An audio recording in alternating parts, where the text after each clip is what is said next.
제가 아는 사람 가운데 늘 아버지에 대한 원망의 마음을 가지고 사는 사람이 있었습니다. 거기에는 그럴 만한 이유가 있었습니다. 그의 어머니가 암으로 세상을 일찍 떠나셨는데 그때부터 그의 삶은 불행해지기 시작했습니다.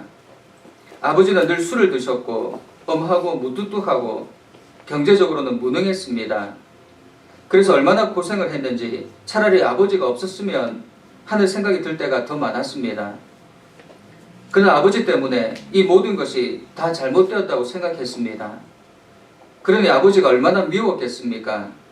아버지에 대한 원망은 말로 다 할 수 없었습니다. 그는 아버지가 단 한 번도 어머니와 나를 사랑하신 적이 없다고 생각했습니다.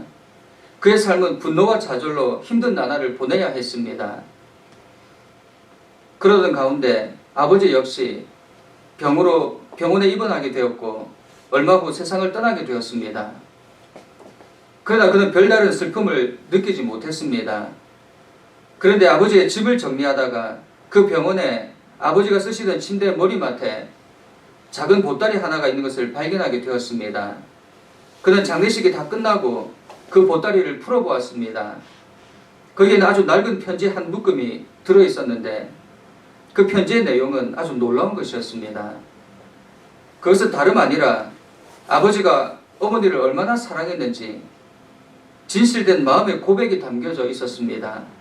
그리고 그 편지 사이에 아주 오래된 색이 바랜 사진 하나가 있었습니다. 사진이 너무 오래돼 자신은 기억이 나지 않았지만 그 사진은 바로 자신의 사진이었습니다.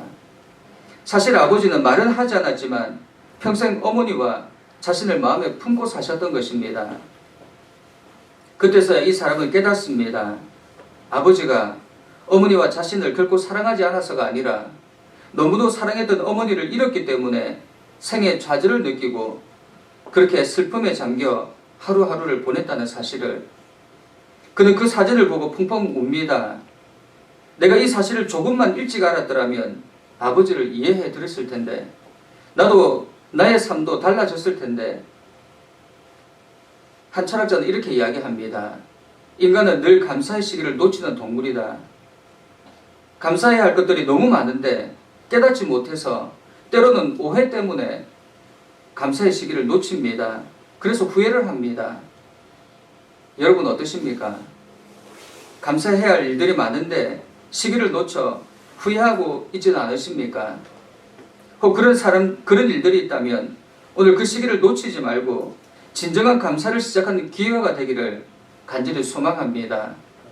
인간의 불행은 감사할 줄 모르는 세상에서 감사할 줄 모르고 사는 것입니다. 옛말에 이런 말이 있습니다. 섭섭함은 돌에 새기고 은혜는 강물에 새긴다. 옛말에는 다 뼈가 있습니다. 사실 이것이 우리의 삶입니다. 은혜는 강물에 흘려보냅니다. 금방 잊어버립니다. 그러나 섭섭함은 돌에 새깁니다. 우리는 감사하기보다 누군가를 원망하며 살기 쉽습니다. 주위를 보십시오. 우리에게 감사하는 사람과 말하지 않지만 뭔가 섭섭함을 가진 사람 누가 더 많습니까? 가만히 보면 감사하는 사람들보다 섭섭해하는 사람들이 주위에 더 많습니다. 이것은 사실입니다. 세상에는 감사하는 마음으로 사는 사람들보다 원망으로 사는 사람들이 훨씬 더 많습니다. 교회에도 마찬가지입니다. 계시록 7교회에 보내는 편지에서 주님의 교회를 책망하는 이유가 바로 이 감사를 잃어버린 것 때문이었습니다. 처음 사랑, 처음 믿음을 잃어버렸습니다. 차지도 뜨겁지도 아니했다 말씀합니다. 그래서 처음 사랑을 회복하라. 그 감격을 회복하고 감사하라. 주님은 교회들에게 말씀하셨던 것입니다. 그래서 주님은 우리가 감사를 잊지 않도록 감사 절기를 우리에게 허락해 주셨습니다.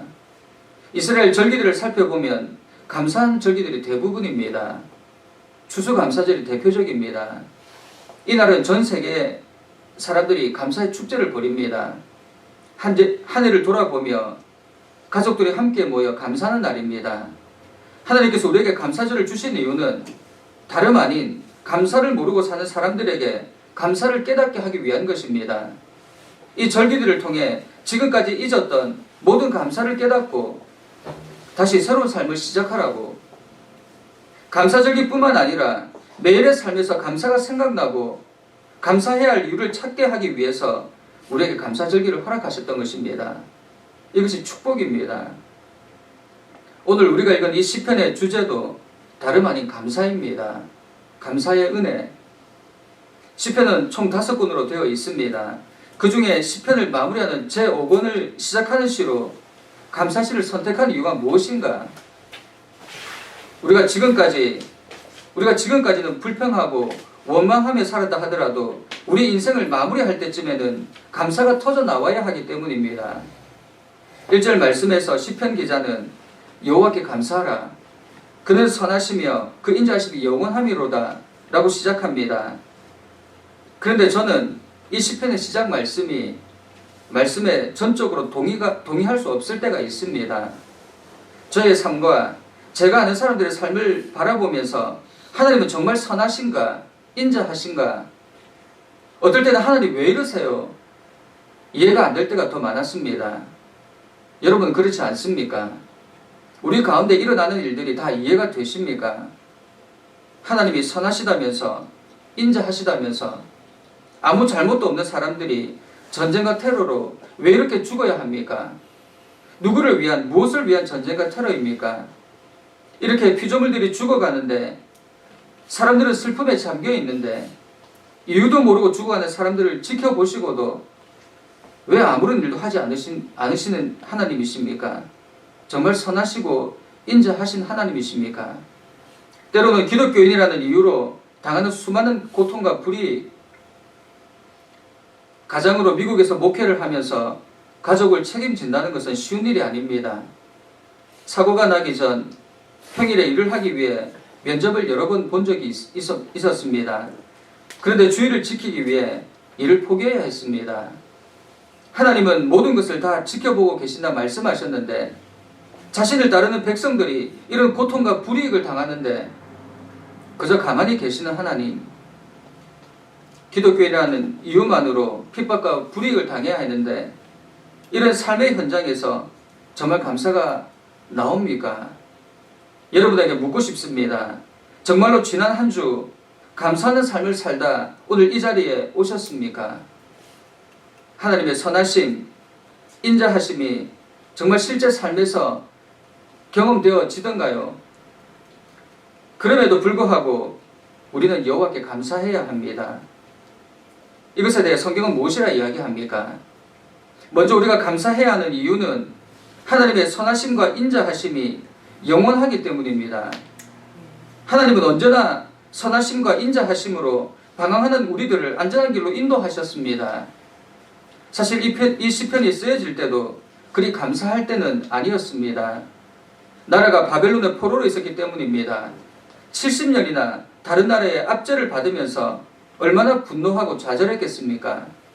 어찌 감사가 나오겠습니까? 우리나라가 일제에 36년 동안 식민 생활을 하면서 어떤 일을 겪었습니까? 광복후 70년이 지난 지금까지 그 한은 풀리지 않습니다. 그런데 70년의 식민 생활, 10년이면 강산이 변한다는데 나라를 포기해야 했을 것입니다. 더군다나 바벨론의 식민 정책은 식민지 백성들을 이방 지역에 흩어놓는 것이었습니다. 다시는 일어서지 못하도록 더군다나 민족을, 가족을 갈갈이 찢어 놓았습니다. 그런데 어떤 일이 일어났습니까? 오늘 말씀을 보면 대적의 손에서 그들을 속량하사 동서남북 각 지방으로부터 모으셨다는 것입니다. 소망이 없던 삶에 도저히 불가능한 일들이 일어나게 된 것입니다. 이것이 바로 하나님이 인생에 행하시는 기적입니다. 하나님은 이스라엘 백성들이 하나님으로부터 완전히 버림을 받았다고 생각하는 그 순간에도 그들을 향한 인자와 사랑을 거두지 않으셨습니다. 이스라엘이 당하는 배신과 이스라엘이 당신을 배신하고 불순종해도 그들을 버리지 않으셨습니다. 잠시 그들의 죄를 멈추기 위해 극단의 조치를 취했지만 여전히 그들을 사랑하셨고 그들의 부르짖음을 들으시고 징계의 기한이 다 찼을 때 이방에 흩어져 있던 그들을 다시 모아 회복시켜 주셨습니다. 우리가 아무리 최악의 상황 가운데 있다 해도 우리를 향한 하나님의 인자와 사랑은 의심할 수 없습니다. 그러므로 우리는 어떤 상황에서도 하나님께 감사해야 합니다. 사도 바울도 우리에게 항상 기뻐하라, 범사에 감사하라 이야기합니다. 여러분, 하나님의 인자하심은 어떠한 가운데서도 끊이지 않습니다. 비록 우리가 최악의 상황에 있다 해도 그 하나님의 인자하심과 선하심으로 말미암아 감사할 수 있는 우리가 되기를 간절히 소원합니다. 여러분, 나라를 잃고 전혀 회생의 기회조차 없었던 한 민족이 다시 일어섰는데 그들이 하는 신앙 고백인데 그런 이야기라면 들어보아야 하지 않겠습니까? 우리는 잠시 살기 때문에 영혼에 대해서는 알지 못합니다. 그래서 지금 당하는 나의 고난이 가장 크게 보이고 전부인 것처럼 보입니다. 그러나 오늘 말씀처럼 영원을 두고 본다면 하나님의 선하심, 인자하심은 영원하고 그래서 우리는 감사해야 합니다. 오늘 우리가 읽은 이 시편은 길지만 크게 두 부분으로 나누어지고 있습니다. 하나는 우리를 향해 역사하시는 하나님의 능력과 기적, 바로 하나님의 역사가 한 부분이고 다른 한 부분은 그 역사를 행하시는 방법, 그 두 가지로 나누어져 있습니다. 왜 우리가 하나님께 감사해야 합니까? 그 이유는 그분은 늘 우리의 역사를 가장 선하게 인도하시기 때문입니다. 우리가 알지 못하지만, 우리가 느끼지 못하지만, 그래서 늘 답답해하며 그분께 호소하지만 그분은 분명 선하시며 인자하신 분이십니다. 오늘 이 시편을 기록한 저자도 처음부터 감사의 삶을 산 것이 아니었던 것 같습니다. 그도 우리처럼 감사에 인색했습니다. 그러나 삶의 어느 시점에서 문득 지난날의 일들을 돌아보니 모든 것이 하나님의 은혜로 다가옵니다. 그리고 하나님의 선하심에 눈을 뜨게 됩니다. 그는 지나간 자신의 인생을 돌아보며 힘들고 어려웠지만 사람들이 생각할 때 실패했다 볼 수밖에 없지만 그는 그 가운데 역사하시는 하나님의 은혜를 발견하고 마침내 하나님을 향해 감사의 시를 쓰게 된 것입니다. 예수님도 그랬습니다. 그분의 가르침에 아무도 응하지 않고 모든 일이 제대로 되지 않았을 때, 명백한 실패에 직면했을 때, 모든 것이 엉망이 되어버린 한가운데서 예수님은 감사를 드렸습니다. 천지의 주제이신 아버지여, 이것을 지혜롭고 슬기 있는 자들에게는 숨기시고 어린 아이들에게는 나타내심을 감사하나이다. 저는 우리 산정연교회가 지금 이런 상황에 서 있다 생각합니다. 교회가 개척되어 하나님의 은혜에 감사하며 예배를 드렸습니다. 그러나 그 기쁨도 잠시, 아직도 가야 할 길이 멀고 험합니다. 때로 함께 했던 사람들이 우리 공동체를 떠나가는 아픔을 경험해야 했습니다. 아직도 서로의 마음을 충분히 이해하지 못해 위태한 상황입니다. 제대로 비전을 펼쳐보지도 못한 채 또 하나의 이름만 남는 무기력한 교회로 남게 되지 않을까 두렵습니다. 어떤 분이 저에게 이런 제안을 했습니다. 교인도 없는데 정리하고 자기네 교회로 오라고요. 개척한 지 얼마나 됐다고. 사람들이 보기에 완전한 실패자가 되었습니다. 그래서 저는 단호하게 이야기했습니다. 단 한 명이 남아도 하나님께서 세우신 교회라고요. 제가 그렇게 결단하고 고백하는 순간 하나님께서 제 마음에 말씀하셨습니다. 요셉아, 산정연교회는 이 시대에 내가 세운 교회다. 내가 사랑하고 칭찬하는 교회다. 내가 함께 하는데 무엇이 두려우냐? 세상이 어떻게 바라보든 내 교회는 내가 지키고 내가 먹일 것이다. 저는 다시 한번 산정연교회 사역자로 세워주심에 감사드렸습니다. 그리고 함께하는 여러분에게 얼마나 감사한지, 아직도 교회 처소를 준비하지 못해 내일은 또 어디서 예배를 드려야 하나 답답한 상황이지만 하나님은 길을 만드시고 기적을 행하는 분이라는 사실을 믿기에 마지막까지 기대하며 기다립니다. 이렇게 부족한 것이 많은 교회를 함께 지키겠다고 애쓰시는 여러분이 있다는 것이 너무나 감사합니다. 또 훌륭한 목사를 찾고 모든 것이 다 갖추어진 교회를 찾는 것이 이 시대 풍조인데, 작지만 부족하지만 어려움이 많겠지만 그래도 하나님 바라보며 이 교회를 세우려고 애쓰는 여러분의 마음을 하나님께서 기쁘게 받으시고 분명 선한 길로 인도해 주실 줄 믿습니다. 시작은 어렵지만 우리 다른 것 생각하지 말고 하나님의 선하심과 인자하심을 생각합시다. 그러면 감사할 수 있습니다. 일이 잘못되었을 때 드리는 감사는 일이 우리 뜻대로 되었을 때 드리는 천번의 감사와 맞먹는 가치가 있다는 것을 잊지 마십시오. 두 번째로 우리가 감사해야 하는 이유는 방황하는 우리를 안전한 길로 인도하셨기 때문입니다. 오늘 이 시편을 잘 읽어보면 이 시편을 쓴 기자도 나은 상황이 아니었던 것 같습니다. 그러나 그는 하나님이 자신의 삶에 역사하시는 일들을 간증 형식으로 오늘 우리에게 시를 통해 전하고 있습니다. 여러분, 신앙이 무엇입니까? 한마디로 말하면 간증입니다. 신앙은 지식이 아닙니다. 신앙은 성경 공부가 아닙니다. 철학이 아닙니다. 신앙은 무엇인가? 간증입니다.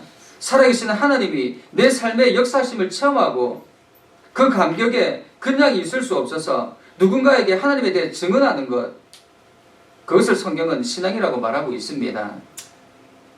오늘 본문이 바로 그것입니다. 우리가 읽은 본문을 포함해서 시편 107편에서 그는 자신의 삶에서 역사하시는 하나님의 손길을 네 가지로 이야기합니다.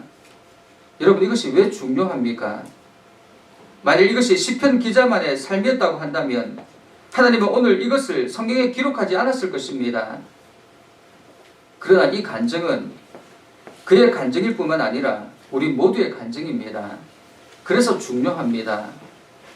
특히 오늘 우리가 읽은 본문에는 그 네 가지 간증 중 하나를 우리에게 이야기하고 있습니다. 저는 어느 날 본문 말씀을 읽다가 어떤 사실 하나를 발견하게 되었습니다. 그것은 그 간증마다 같은 구절이 반복되고 있다는 것입니다. 여호와의 인자하심과 인생에게 행하신 기적으로 말미암아 그를 찬송할지로다. 이 구절이 8절, 15절, 21절, 31절에 그대로 반복됩니다. 우리의 삶의 순간순간 하나님은 기적을 베풀어 주셨습니다. 우리의 삶을 돌아보면 어떤 흔적들이 있습니까? 어떤 역사가, 어떤 기적이 있습니까? 하나님의 역사가 수없이 많지만 그 중에 하나가 바로 하나님은 방황하는 우리의 삶을 구원해 주셨다는 것입니다. 이것이 바로 감사해야 할 이유입니다. 4절과 5절 말씀을 보면 그들이 광야 사막길에서 방황하며 거주할 성읍을 찾지 못하고 줄이고 목이 말라 그들의 영혼이 그들 안에서 피곤하였다 말씀합니다. 광야와 사막에서 방황하는 삶, 어떤 삶의 모습일까? 묵상하는 가운데 이것이 바로 우리 삶의 모습인 것을 깨달았습니다. 우리 삶의 모습, 광야와 사막 같은 이 세상, 이 삶에는 쉼이 없습니다. 머물 곳도 없습니다. 그래서 정처 없이 떠돌게 됩니다. 이 직장에서 저 직장으로, 이 도시에서 저 도시로, 이 사람에서 저 사람으로, 그래도 채워지지 않는 허전함. 그래서 사람들은 괴로워합니다. 혹시 사람에게 위로받을까 찾아가 보지만 소용이 없습니다. 이 세상에서 방황은 끝이 없습니다. 도대체 나는 누구인가? 어디로 달려가고 있는가? 나의 삶의 의미는 무엇인가? 나는 무엇 때문에 이리도 바쁘게 정신없이 뛰어다니는가? 여러분, 이것이 우리가 품었던 질문 아닙니까? 지금 우리 삶을 방황하게 만드는 원인 아닙니까? 갈 바를 알지 못하고 정신없이 이리저리 휩쓸려 다니게 만드는 원인. 그래서 오늘 사람들은 좀 더 나은 삶을 살기 위해 도시에 모입니다. 도시에는 수많은 거주할 곳이 있습니다. 그러나 놀랍게도 그 살기 좋은 도시에서도 사람들은 거주할 곳을 찾지 못하고 있다고 시편 기자는 이야기합니다. 여러분, 그렇지 않습니까? 도시에 살아서 모든 편의시설을 누리고 있는 우리의 마음이 평안합니까? 안정을 찾습니까? 방황은 그칠 줄 모릅니다. 더 외롭고 더 혼란스럽습니다. 그래서 히브리서 기자는 이렇게 이야기합니다. 이 땅에 있는 도시는 결코 우리의 안식처가 될 수 없다고요. 이 땅에는 영원한 안식처가 없습니다. 만일 이 땅에서 영원한 안식처를 찾으려 한다면 우리는 지칠 수밖에 없습니다. 만일 이 땅에서 삶이 다라면 우리는 얼마나 불쌍한 자들입니까?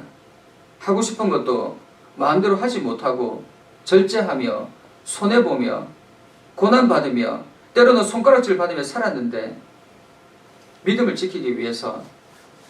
그런데 이것이 끝이라면, 그러나 놀라운 사실은 이렇게 방황하던 우리를 하나님은 어떻게 하셨는가? 그냥 버려두지 아니하시고 우리를 위해 놀라운 일을 행하셨다는 것입니다. 그 일이 오늘 말씀에 기록되어 있습니다. 이에 그들이 근심 중에 여호와께 부르짖음에 그들을 고통에서 건지시고 또 바른 길로 인도하사 거주할 성읍에 이르게 하셨도다. 여러분, 우리가 그렇게 찾아 헤매던 안식과 위로, 영원한 거처, 하나님은 우리를 위해 친히 준비하셨다는 것입니다. 그것은 우리의 손으로 만든 것이 아닙니다. 하나님이 만드신 영원하신 것입니다. 그래서 주님은 이 땅을 떠나시면서 우리에게 이렇게 말씀하셨습니다. 너희는 마음에 근심하지 말라. 하나님을 믿으니 또 나를 믿으라. 내 아버지 집에 거할 곳이 많도다. 그렇지 않으면 너희에게 일렀으리라. 내가 너희를 위해 거처를 예비하러 가노니.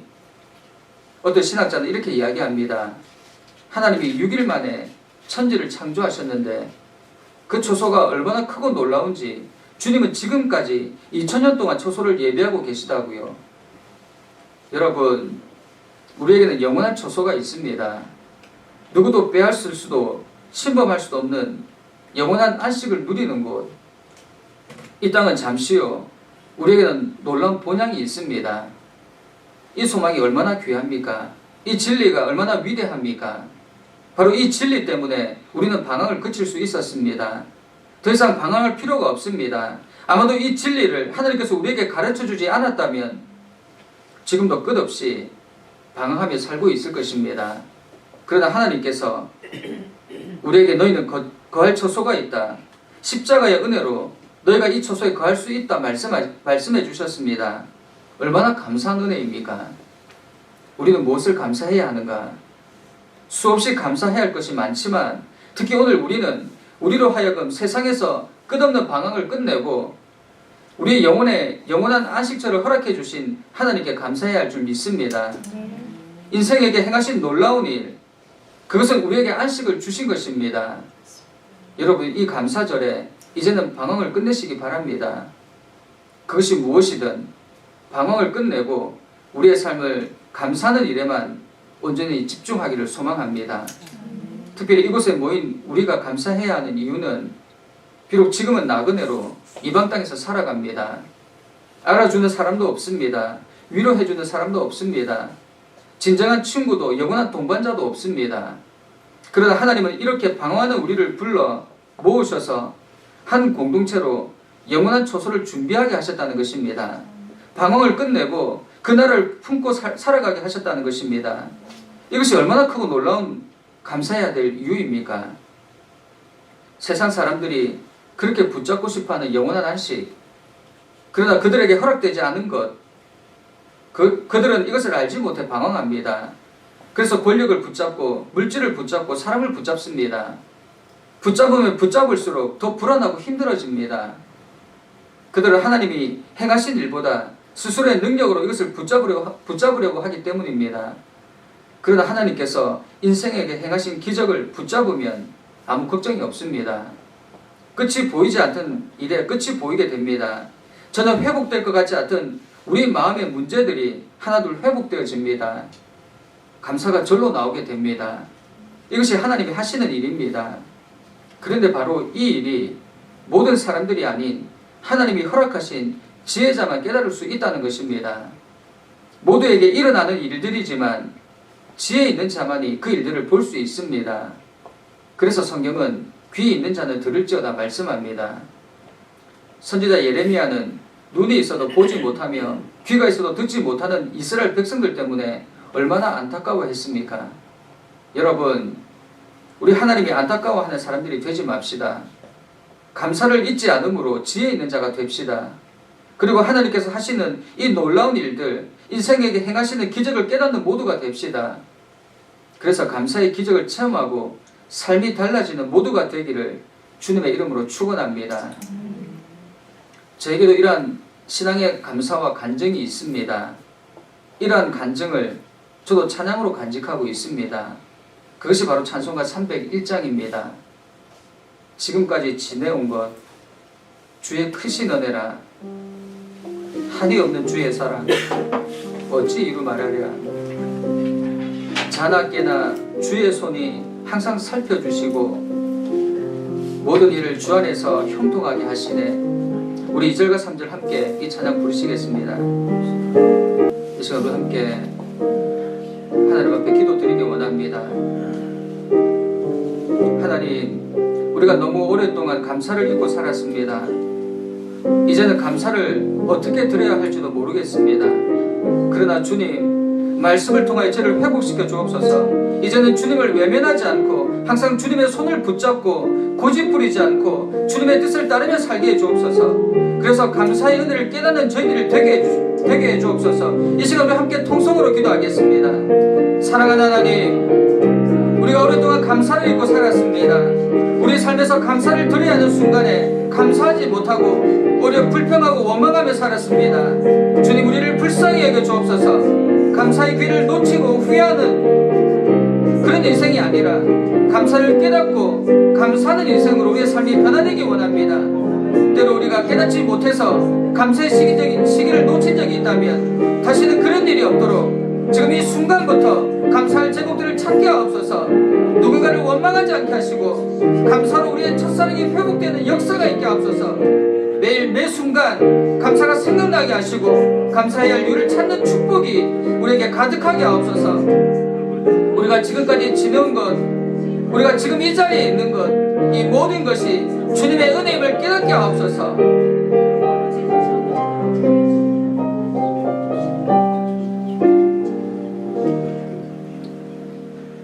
사랑하는 하나님, 우리는 자주 주님을 버렸으나 주님은 단 한 번도 저를 버리지 않으셨습니다. 저희가 다른 곳에 마음이 빼앗겨 있을 때에도 주님의 사랑의 손은 항상 저를 붙들고 계셨습니다. 주님의 부드러운 음성은 저희가 듣지 않으려고 고집 부릴 때에도 항상 저희를 부르고 있었습니다. 하나님, 이제 주님의 사랑에 감사하는 은혜를 깨닫게 하옵소서. 그 힘으로 또 한 주를 살아갈 때 승리하게 하옵소서. 예수님의 이름으로 기도드립니다. 아멘.